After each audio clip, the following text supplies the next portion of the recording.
Pakistan liberation army, मेरा जवाब उसको कुचल देना चाहिए। ये है मेरा जवाब। ये बलूचिस्तान लिबरेशन आर्मी पाकिस्तान से अलग होने की सोच रहे हैं।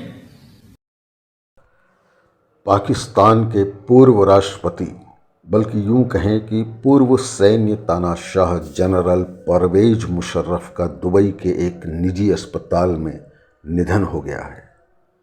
परवेज मुशर्रफ पिछले कई सालों से बीमार चल रहे थे और एक ख़ास किस्म की बीमारी का इलाज करा रहे थे।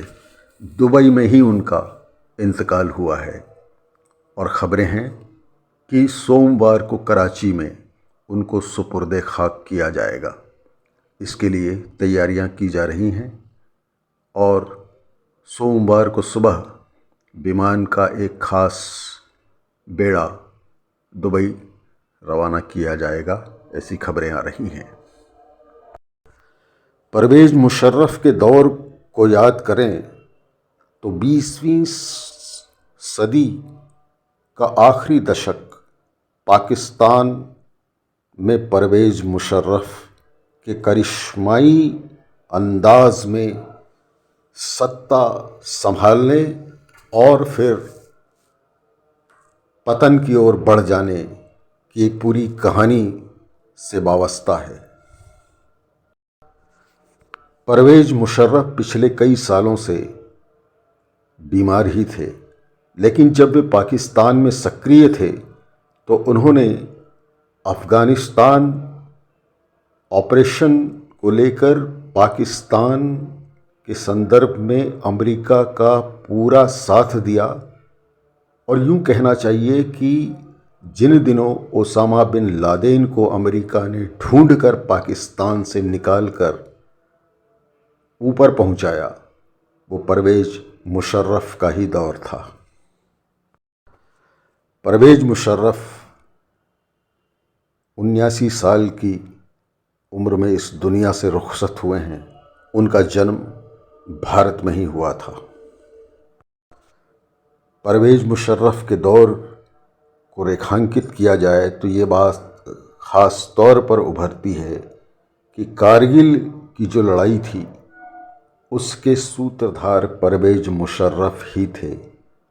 और यह अब इतिहास के पन्नों में दर्ज है कि परवेज मुशर्रफ ने खुद कारगिल की लड़ाई का आगाज़ किया था और जब वे इस ऑपरेशन में बुरी तरह घिर गए थे तो अमेरिका के दखल के बाद उनको उस लड़ाई को रोकना पड़ा था, जिसमें भारत ने नाकों चने पाकिस्तान सेना को चबवा दिए थे। इस करारी हार के बाद तत्कालीन प्रधानमंत्री नवाज शरीफ के साथ उनके अंतर्विरोध इस मुकाम तक पहुँचे कि जनरल परवेज मुशर्रफ जब श्रीलंका के दौरे पर थे तब पाकिस्तान के तत्कालीन प्रधानमंत्री नवाज शरीफ ने उनके विमान को उतारने से मना कर दिया था और उसी दौरान परवेज मुशर्रफ ने मिलिट्री टेकओवर के पूरे ऑपरेशन को सफलतापूर्वक अंजाम दिया था। इसके बाद कई सालों तक परवेज मुशर्रफ पाकिस्तान के सैन्य तानाशाह बने रहे। उन्होंने अपने स्तर पर पाकिस्तान में बहुत से रिफॉर्म भी किए, जिसमें ख़ास बात ये भी रही कि उन्होंने प्राइवेट न्यूज़ चैनलों को लाइसेंस दिए। लेकिन ये अलग बात थी कि बाद में उन न्यूज़ चैनलों को सरकार की आलोचना के एवज में उनका मुंह बंद करने की कठोर कार्रवाइयाँ भी की गई।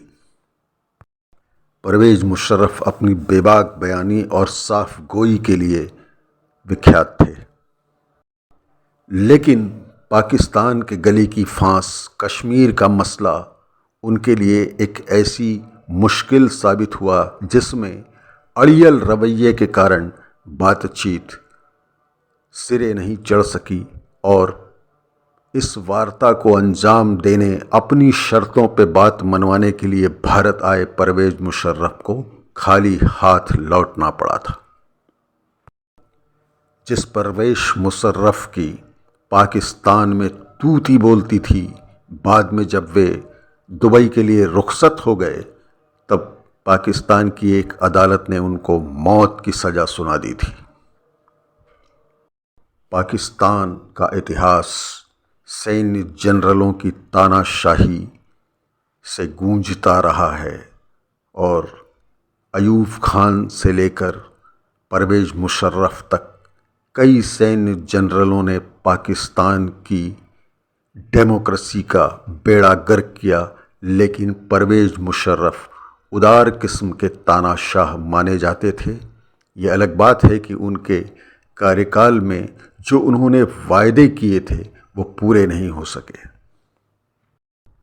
बिंदास बोल और बेखौफ बयानबाजी के लिए परवेज़ मुशर्रफ हमेशा याद किए जाएंगे।